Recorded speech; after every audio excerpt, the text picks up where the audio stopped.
I'll give detailed introductions to each one before they start speaking. Then we'll have a 30-minute discussion. And please save all your questions for the end. We hope to have also lots of time for you to ask questions and make comments. I'd really ask that you do so in a respectful fashion. This is a fantastic opportunity for dialogue, so let's use it well. The timing for this talk comes after 13 extraordinary weeks. They've been weeks when up to 2 million people, almost a third of the population of Hong Kong, came out onto the streets, united as one, against the extradition bill. They've been weeks of extraordinary scenes unfolding in our city, scenes of violence and fear, scenes that were unimaginable until they happened, and still remain unimaginable even after they happened. A new low came this weekend, the first time we saw riot police using water cannons and blue dye to spray protesters. We saw riot police beating people on an MTR train. 9 political leaders arrested, including Joshua Wong, and elected legislators like Jeremy Tam and Au Nok Kin. And this week we saw the start of a school boycott. 13 weeks, a total of 1,179 arrests, although that figure ticks up by the moment. More than 2,000 rounds of tear gas fired, at least 10 police bans on protests. And tonight we are hearing news that after 13 weeks, the Chief Executive, Carrie Lam, is on the point of finally withdrawing the extradition bill, perhaps in the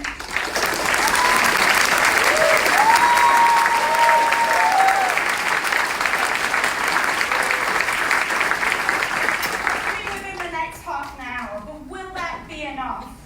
And what is the way forward? So today we have an extraordinary group of people to discuss that, and I'm so delighted to welcome Denise Ho, who requires little introduction to most of you. She's a pop star, a democracy activist, and at this moment she's been one of the most articulate and loudest voices for Hong Kong overseas. In July, she appeared at the United Nations Human Rights Council to ask for China to be removed from the council. According to Beijing, she is Hong Kong poison. After the umbrella movement in 2014, she was arrested and her music has been banned in China. Denise, welcome to Melbourne.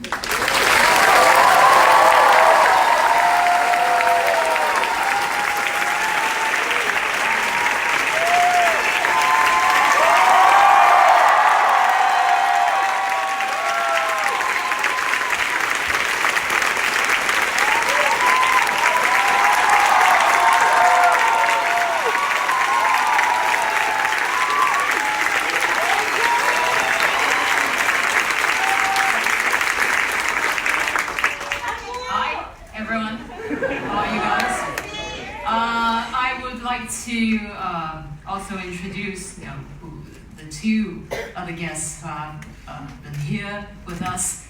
Badiucao. I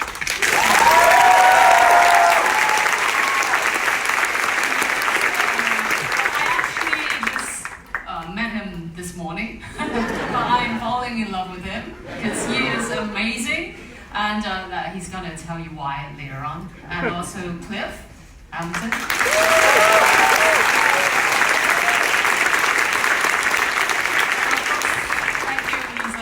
To be here for this amazing event, and so I was just saying to when we were doing the sound check, I was like, I think the crowd knows what's happening in Hong Kong. So do I still need to give this introduction?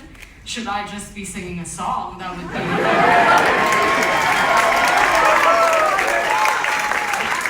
much easier for me, to be honest. But no, I'll just make it short. I am really the opening act here. The important stuff is coming with Badiucao and Cliff, and also, of course, the discussion. And so I am incredibly honored to be here with you all. I just want to, just by raise of hand, how many people from the Hong Kongers? How many Hong Kongers here? Okay.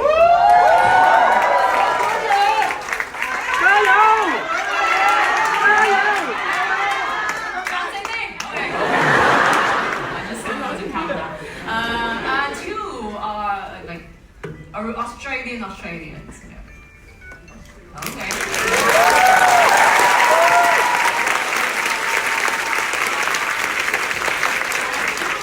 Are there any people from mainland here?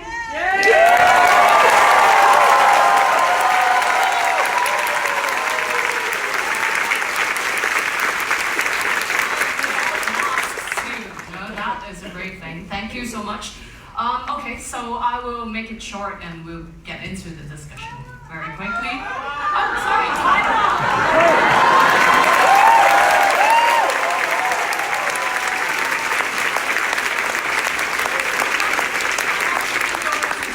next week to Taipei.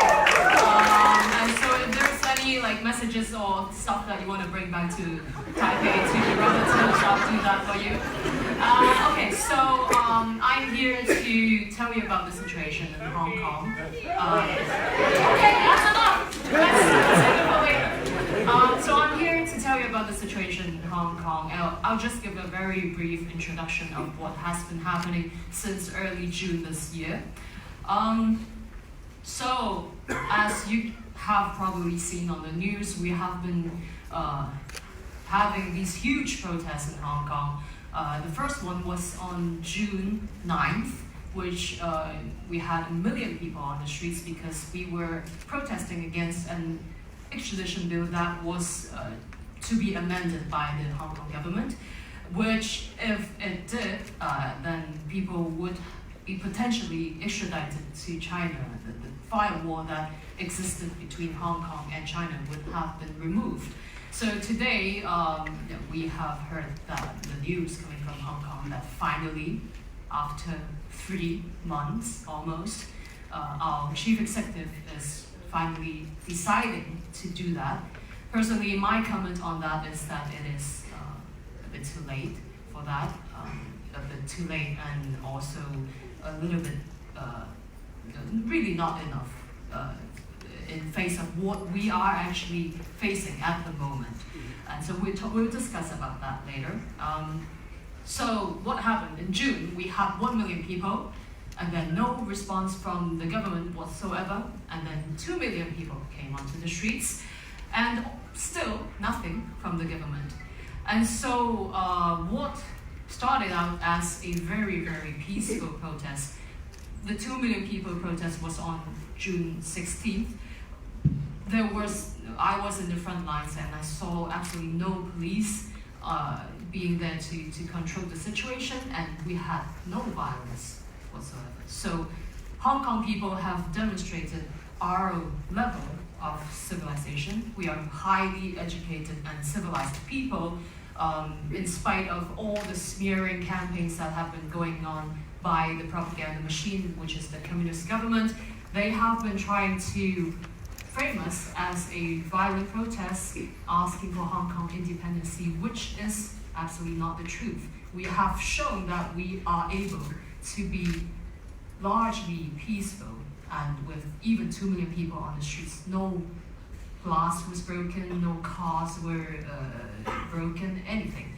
So, but of course, we were met with extreme police brutality and violence, where tear gas was thrown into the crowds, rubber bullets, sponge bullets, beanbag bullets were aimed at the people at head level. And so we were extremely frustrated and angered by how they were trying to suppress us. They were trying to intimidate the people by firing all these chemical weapons at us. And so up to date, there have been more than, I believe, 2,000 tear gases and bullets, everything that was fired at the people within the 3 months, and maybe even more. Probably my numbers are not updated. And so this was in June, and since then, people have evolved. Hong Kong people have evolved. Nobody had masks or goggles really in the beginning, but then gradually we had to defend ourselves from this kind of extreme police brutality, where they have been arresting people really for justified reasons. They have been targeting mostly young people, and up to now we have had more people who have been charged for riots. So our 5 demands, including the withdrawal of the extradition bill, we are also asking for this independent investigative council to be formed so that this kind of police brutality would be addressed and justice would be brought to Hong Kong society.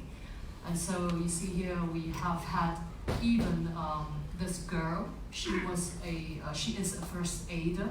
She was on the site, and then she was shot in the right eye with a beanbag bullet.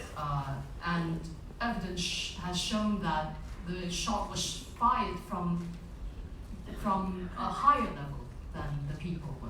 And that also violates the universal principles of how law enforcement officials, they should be utilizing their weapons and or their tools in front of these protests, and they have violated, obviously, I guess, most of the rules in that rule book.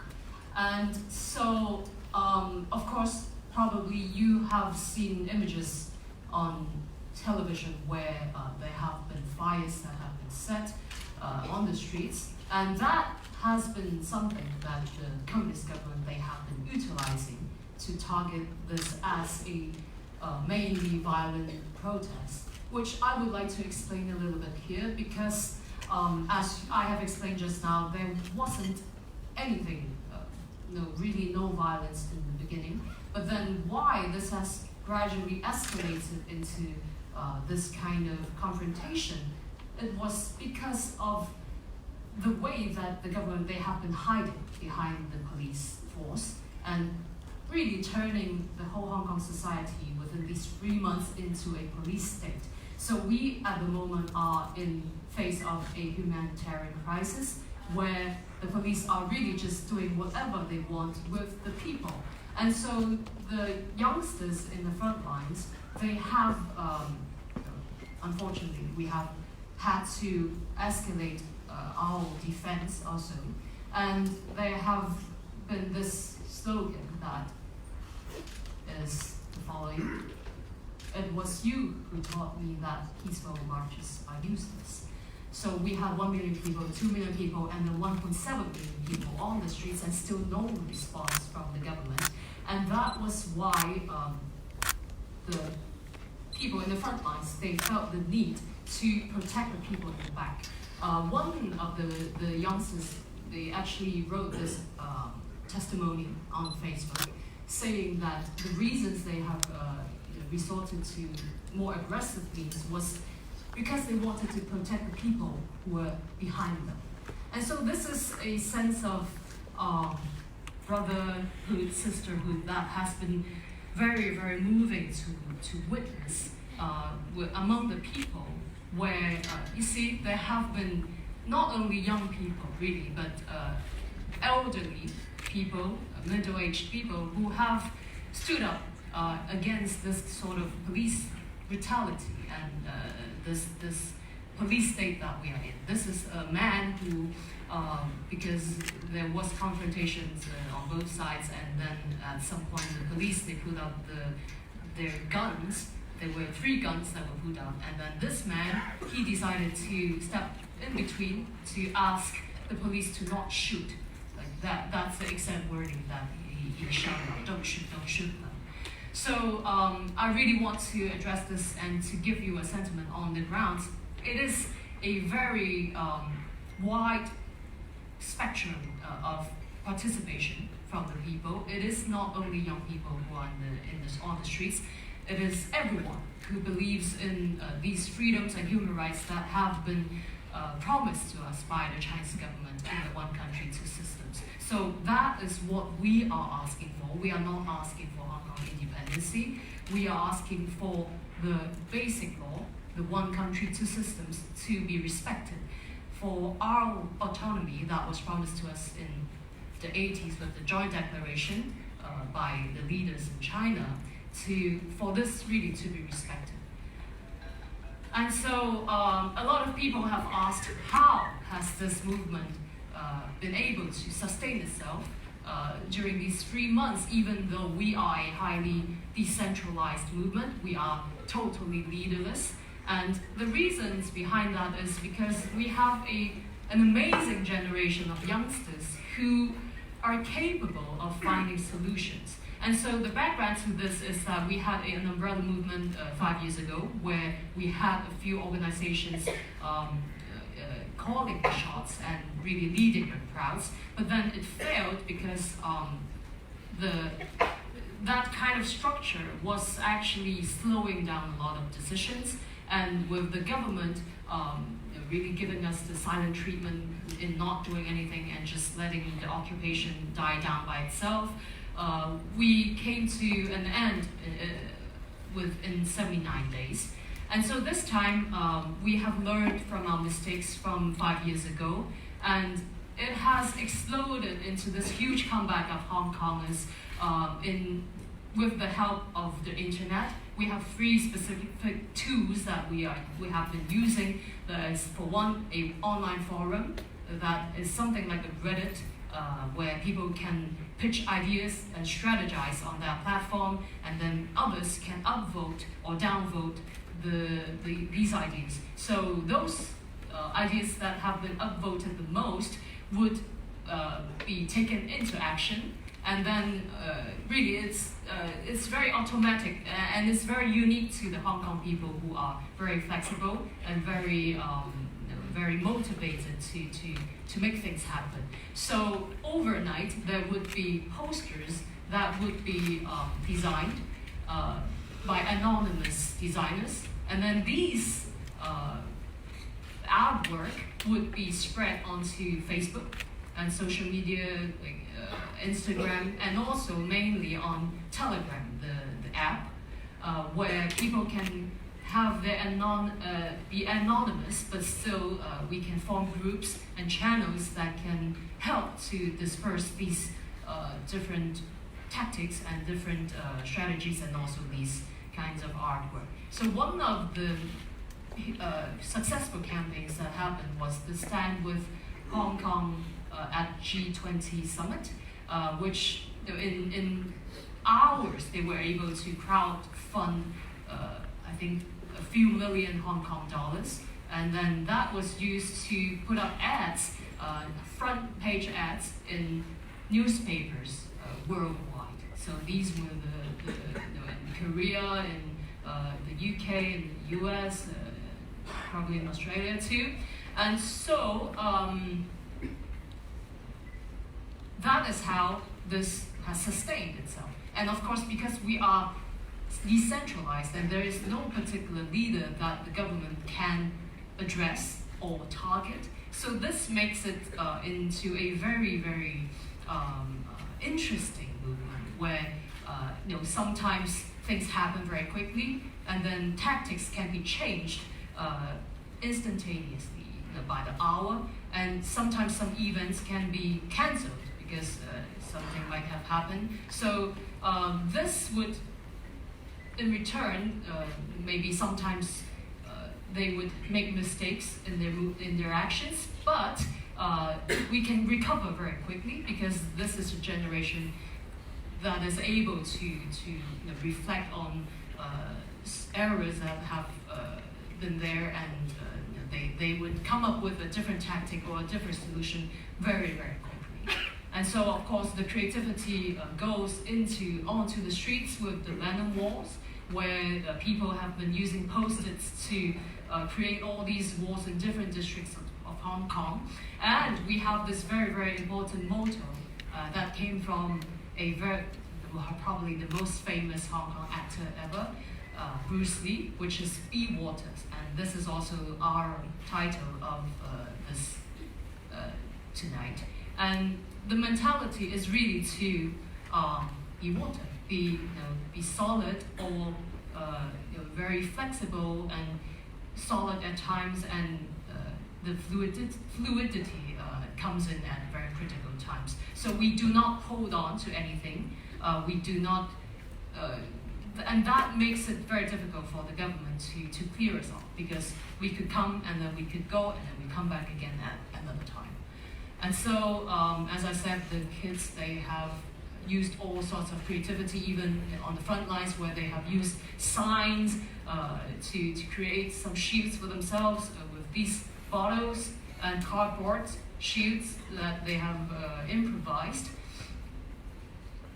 And also the way, you probably saw that on Twitter, where they have learned to extinguish these tear gases that have been thrown at them. So it started out with, pouring water on it, and then some others discovered they can use the traffic cones, and then they put it on the tear gas, and another person would be pouring water from the top, the hole on the top. And then recently they have discovered that they can use thermals. They just put it into it and then they would shake it, and then the tear gas would be done with. We should give them a hand. That is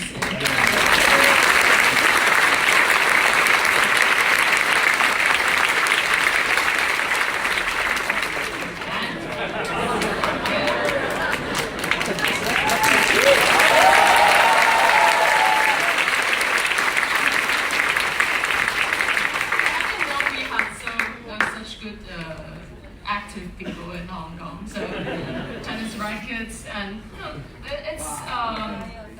it's actually very unfortunate, but we have seen a lot of very young kids going onto the streets, and that is a proof that the government, they are really angering everyone, from the elderly to the youngsters and to the even younger people.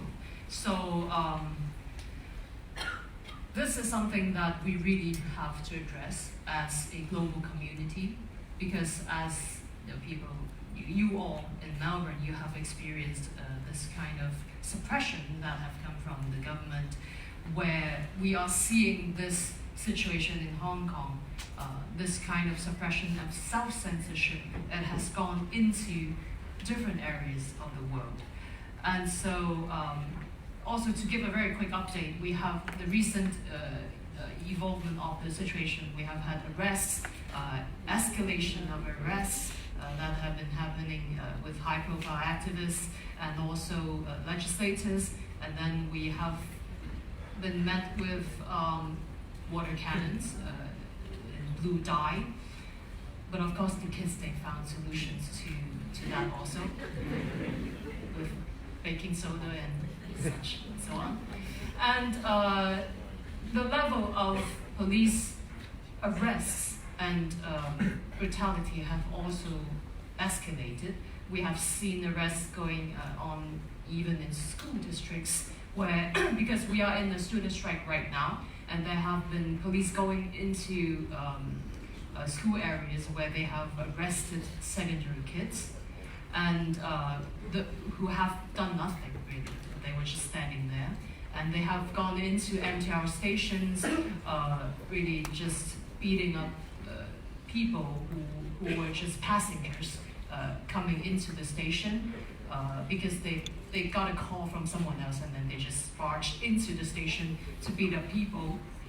And so, in short, this is the I think last Sunday, where people were having non-cooperative movements, and then they went into the international airport, and then the trains were stopped by the MTR company, and so they had no means to come back into the city, so they had to walk several tens of kilometers back to the city. But in these times, people in Hong Kong show how high quality they are. This sense of solidarity, the sense of unity, where in situations like these, we also see situations like these. These were cars going into the airport to volunteers who came, something like the Dunkirk movement, where they went into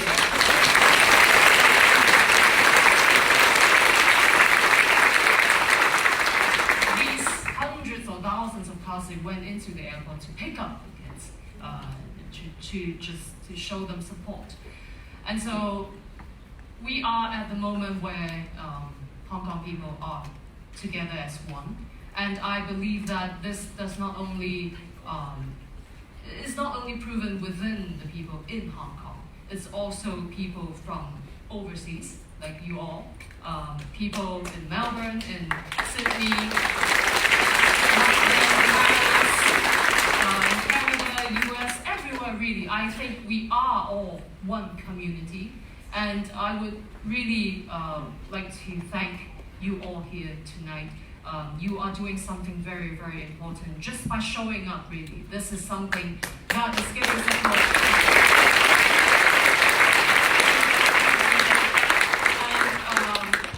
And I was asked very recently in Sydney, just a few days back, someone asked me, what can she do as someone who is overseas and watching everything that has been happening? She is feeling very powerless. My suggestion is that this community should get to know each other. Try to just at least get the name of the person next to you. Form connections, form these alliances. Don't let yourselves fighting for their freedoms, the Uyghurs, and also in Tibet and Taiwan, everywhere in the world. And so, thank you very much for your attention tonight. And I have a little gift that me and my team, we have put together a very short video of what has been happening in Hong Kong with my song, Dearest Flag.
speaker, we have someone, if the movement has an artist, it is our next speaker, Badiucao. From one dark moment to the next, his works have chronicled the movement. And although they've been done from here in Australia, they are designed for virality, and they have gone viral. Just 3 weeks ago, I was in Hong Kong, and I went to the Lennon Tunnel in Tai Po, which is just this extraordinary public museum of art to the movement. And when I walked in, one of the first things that I saw on the floor was this massive copy of the same artwork that Badiucao made that was up in Hosier Lane in Melbourne. And I actually took a picture and I sent it to him, and he texted me back and he said, "Wow, it's so big." It was huge. But it's something that you see again and again at Hong Kong protests, is people holding signs with Badiucao's pictures. You see it on the walls of the Lennon walls, the Lennon Tunnel. You see these images again and again. So they have become defining images. Badiucao moved here in 2009. Until very recently, until June this year, he kept his identity secret because of threats to his personal safety. But after threats to his family this year, he finally came out publicly and revealed his identity. We're really so honored to have him tonight. Welcome, Badiucao.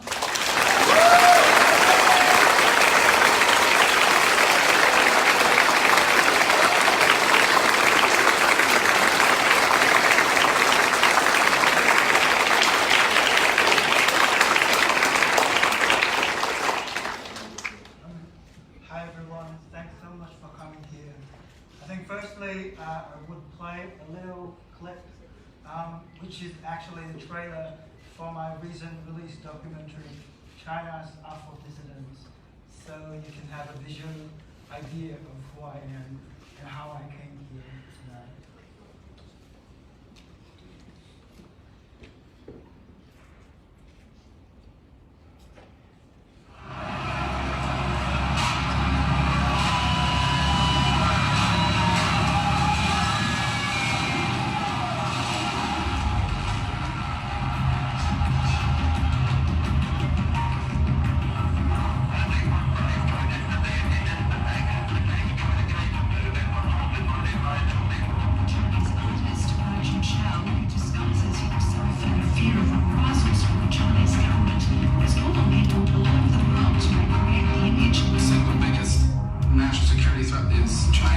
This would be a kind of test, a first time that Melbourne actually entering in Chinese territory. We shall see the reaction from the Chinese government. You've got to make a decision about the exhibition. Yeah, what's going on?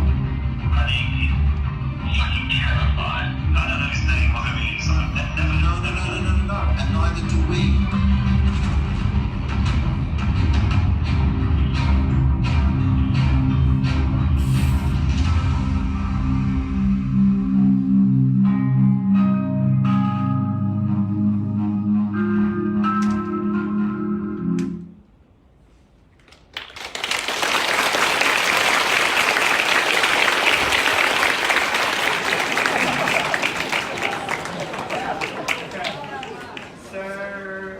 I don't know if you guys can recognize this face. So it's the big brother cross the big sister, or big mother of Hong Kong. Well, let's stare her back for a moment.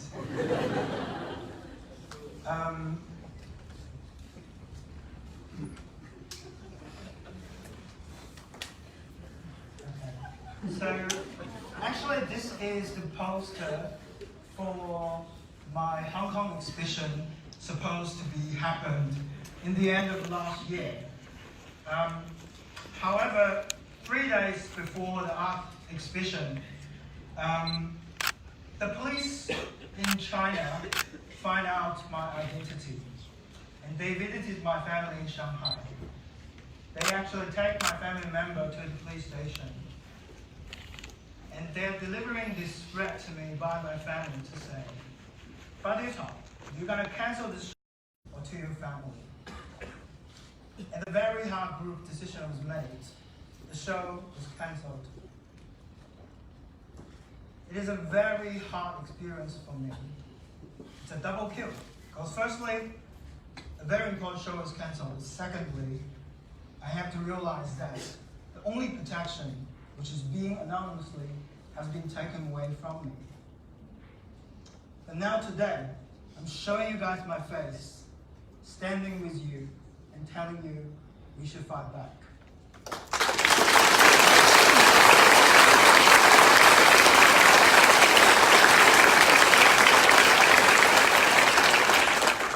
And the reason for that is that's the only way we can protect ourselves. It's letting the world know what we are fighting for and what we are facing. If you remain in silence, if you're hiding, then the Communist Party will still after you. Because they don't forget, they don't forgive. It's like swimming with the opposite current. You have to continue fighting to defend what you already have.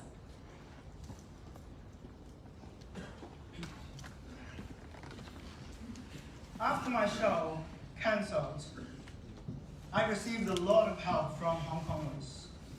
From my social media, almost every week I have tweets or direct messages saying, "Hey Badiucao, how are you doing? Are you okay?" Because during the period, I was actually fade away from social media for a very long time in order to protect my documentary film, which is released 2 months ago. But during this time, I'm constantly having support from Hong Kong. And now, when the Hong Kong magnificent protests begin, I think it's time for me to pay back this support with my art.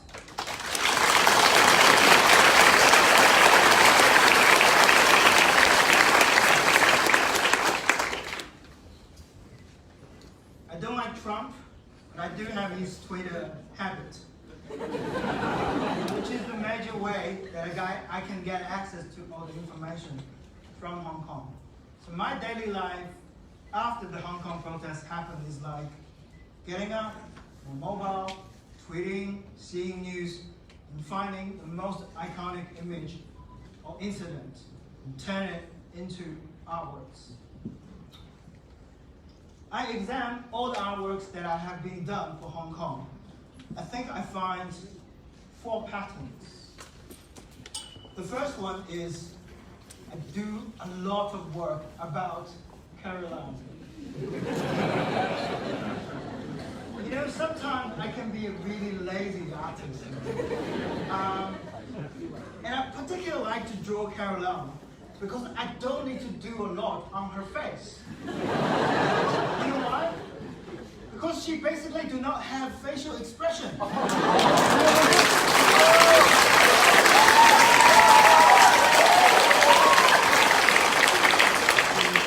I reflect on this issue, then think, how does this happen? I realize because she's a puppet of Beijing.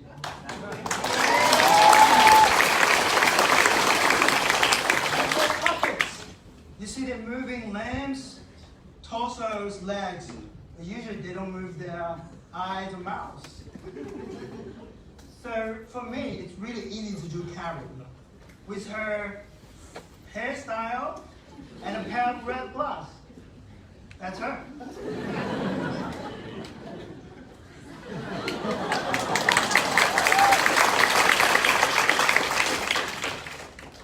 But also because she is really indifferent and cold blood on the Hong Kong issues. And so many people got beat up by the police. And so recently, one of the leaked video by Reuters showing the most thing she actually worried about is cannot go to the hair salon. And we will see that image later.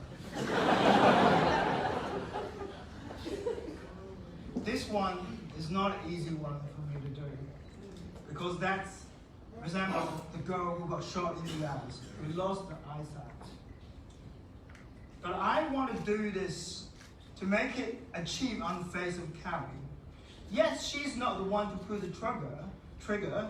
She's not one to actually do the damage. but she's supposed to be the leader of Hong Kong. So ultimately, she should be responsible for all this very bad consequence to anyone who got hurt during this campaign. An eye for an eye. I don't really want to hurt her, but at least we can make fun of her. It's very important making fun of politicians. And I'm sorry for the politicians here today.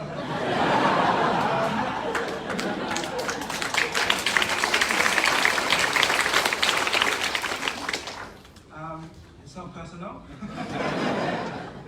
But it's really important to use art to actually monitoring our people in the society who have the power. It's important to watch them. Well, artists sometimes should be watchdogs in the society. And it's so effective that we can use our art to challenge the authority that they have, especially like Carrie Lam, who's not really presenting the willing and the right of the Hong Kongers. And it's working. It's inspiring and cheering people. When you can making fun of the most powerful figure in that government, it tells people that, yes, we can achieve something. Not just on an image, but in the reality. I'll hear the sound of the check, by the way.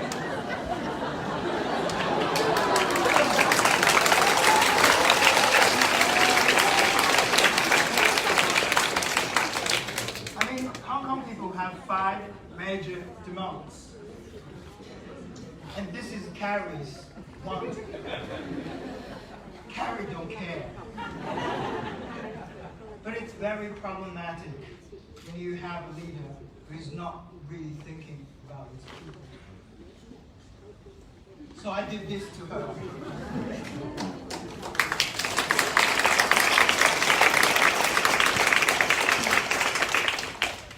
Today, finally, officially, Carrie Lam announced that she's withdrawn the bill. But it has passed 80 plus days for her to do that. It is probably the most easy thing for her. But she's failing all the time, occasion and tasks. I think this is extremely irresponsible. And this is the consequence when your leader is elected by a fake election. And I think that's also the most important demand from Hong Kongers, which is actually having the right to have a fair, direct election. So figure like Carrie Lam will never appear in Hong Kong in the future.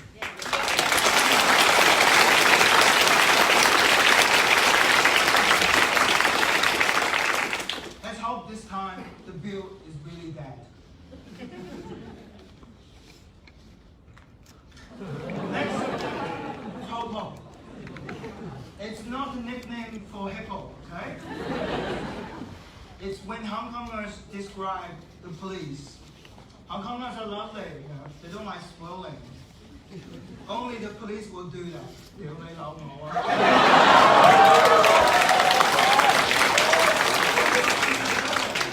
So they're calling the police Popo. And this is Popo. They're cowards. Why?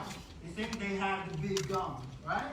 They think they can throw the tear gas, a paper spray to young ages, tackle down a young student on the ground, knock people out of the conscious.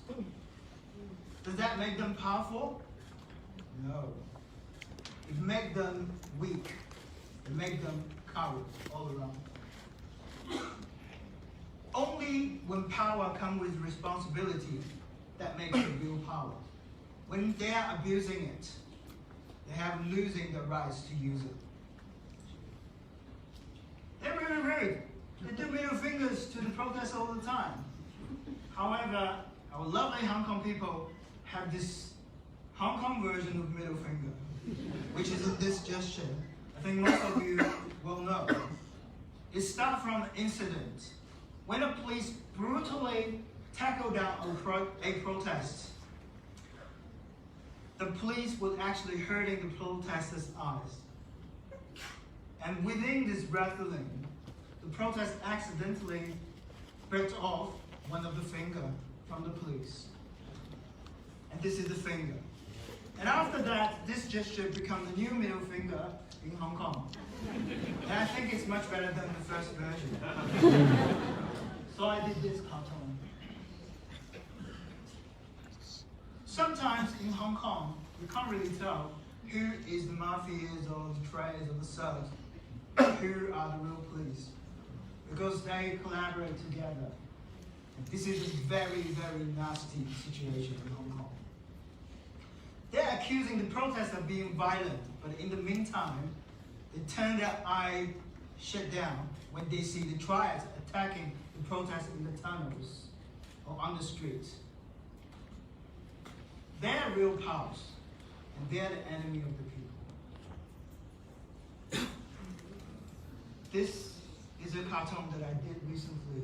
I think you saw the reference from the brilliant speech from Denise.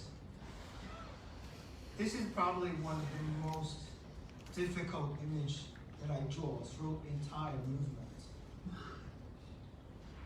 After I posted it online, one of my friends from Hong Kong art scene actually challenged me. Vivian said, "Badiucao, I saw your new work.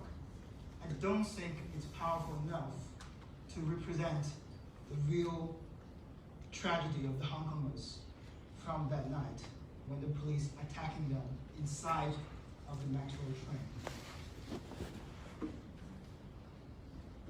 So I asked myself this question: is it really not powerful? And why is it not powerful?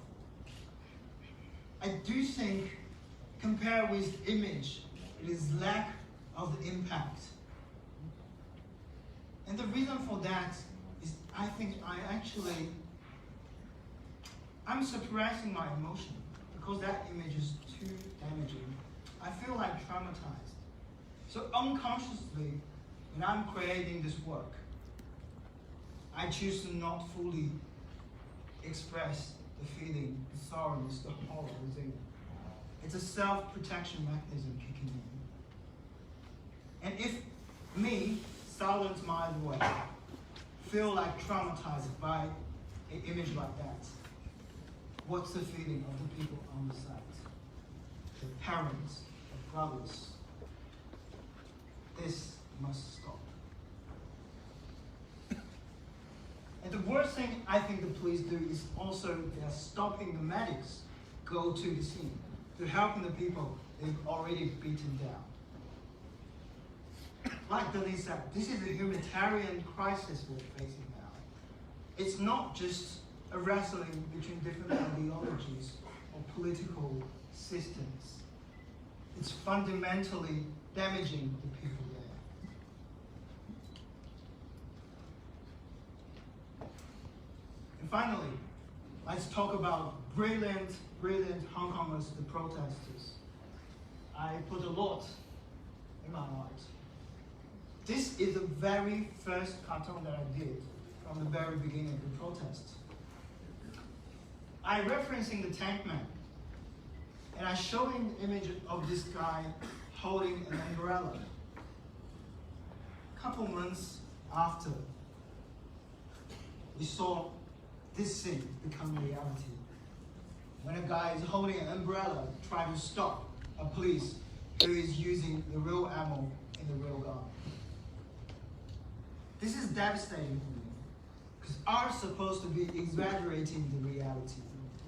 It is beyond the reality, so we can emphasize on the problem of the reality.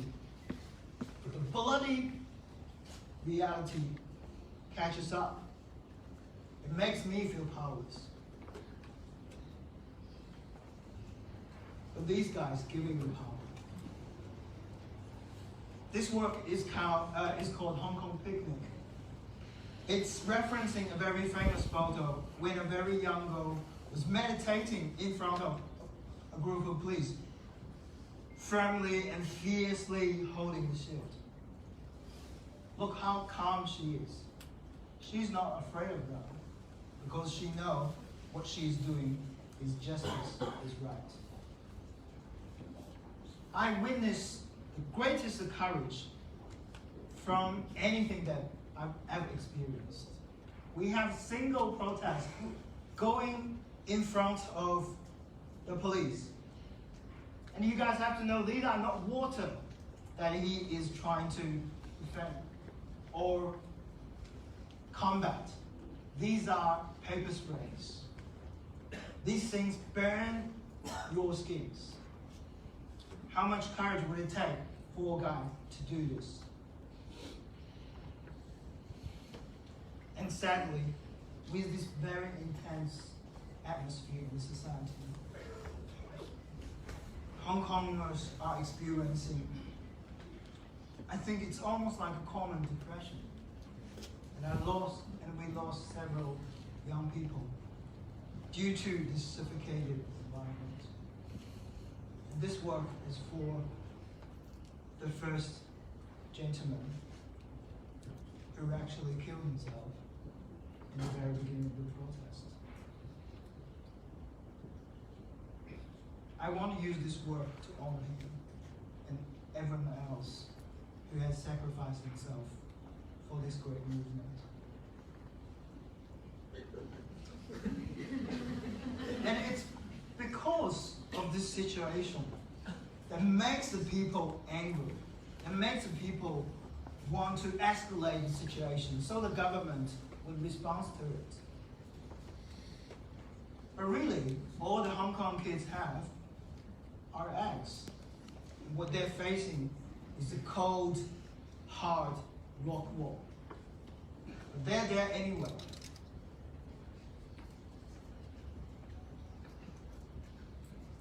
This work is called Which Way? Hong Kongers are doing public art performance to supporting their cause by holding hands one by one, making a human chain all around the city. This is a miracle. But if you're in China, that's the way you're holding hands, which is shackled together. So apparently Hong Kongers had their made decision. They don't want the China way. They want its own way, Hong Kong way. This is the last picture that I do for the Hong Kongers. I'm from mainland. And I do see Hong Kong as a beacon for democracy and freedom, not just for itself, but also for the entire China. I have been talking to some of the mainland students who have different opinions with Hong Kong. And I found the reason why. Most of them don't even ever heard about the 5 months. All they believe is Hong Kongers want independence, which is not true. But because of the Chinese propaganda machine, that's the only information that they can have. They're misleading, they're manipulated, they're used from China to Australia and other overseas countries and cities. I don't know if we actually have pro-China students sitting here today, but if you are, I want to tell you, brother and sister, I come from your position. If you open your eyes, you will change your view. And you will find, actually, the Hong Kongers are the people around the world who love you the most. Because if Hong Kong's freedom can trigger the freedom of China, it's a blessing for every one of us.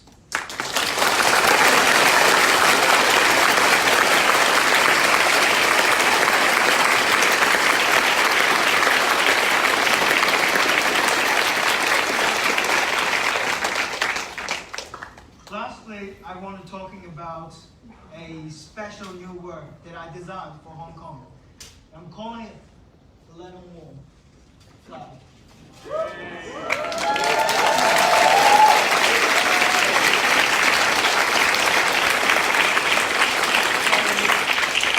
This is the photo of the original Lennon Wall in Prague when Czech is fighting communism years ago. The Velvet Revolution. It's about free speech. It's about love and peace. It's about everyone have a little square that you can express without the fear of being censored or threatened.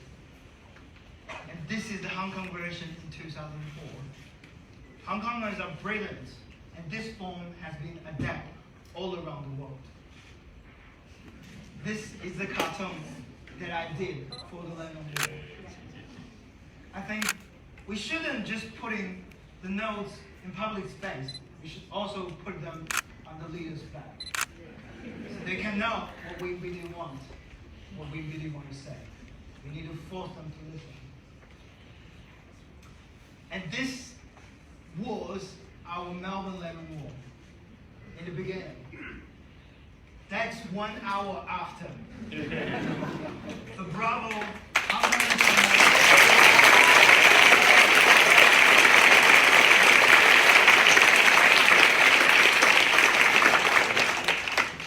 And this flag, this is the original digital version that I designed for the lemon flag.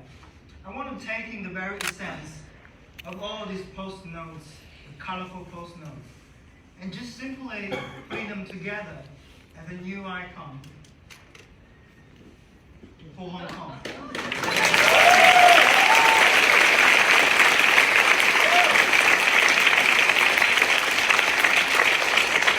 At the moment in Hong Kong, we do have a great design, which is the black flag, the black Bahamian flag. That is very powerful. But I think sometimes it can be also too heavy. I think I want to cheer people up a little bit with this vibrant color. Because another great example would be the rainbow flag for the LGBTQ community. I think nobody could reject rainbow because it's so lovely, delightful. And I want to do something similar to that, which is including everyone, which is make it beautiful. Because every square on the flag symbolizes everyone here. That all of you should have a space to express freely, which including the one in China, in Hong Kong, in Taiwan, in Tibet, in Xinjiang, and all around the world.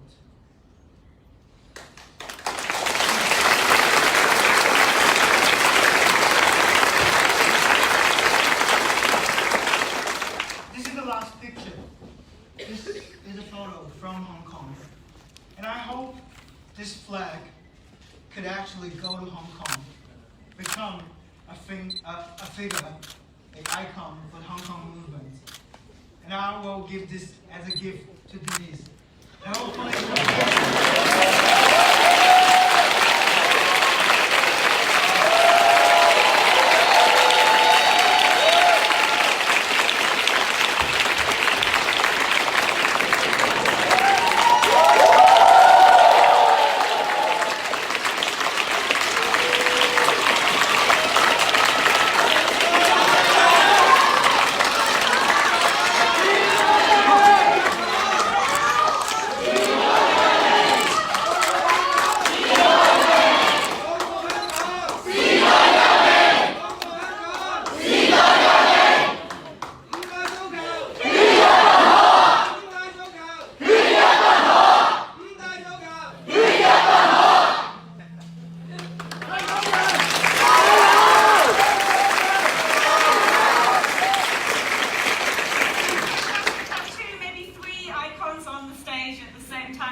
University. He's written, I tried to count them up, I think it's 12 single-authored books, mostly about climate change, but it's his last work, Silent Invasion, China's Influence in Australia, that has brought him into the spotlight. We first met 2 years ago when we did an event at Melbourne Writers' Festival to mark the death of China's poet laureate Liu Xiaobo, Peace Laureate Liu Xiaobo, who died unfree, serving an 11-year sentence. I always know when I do an event with Clive that there's going to be concerns about security, a measure of unpredictability but today he's going to talk about China's influence in Australia. Welcome, Clive.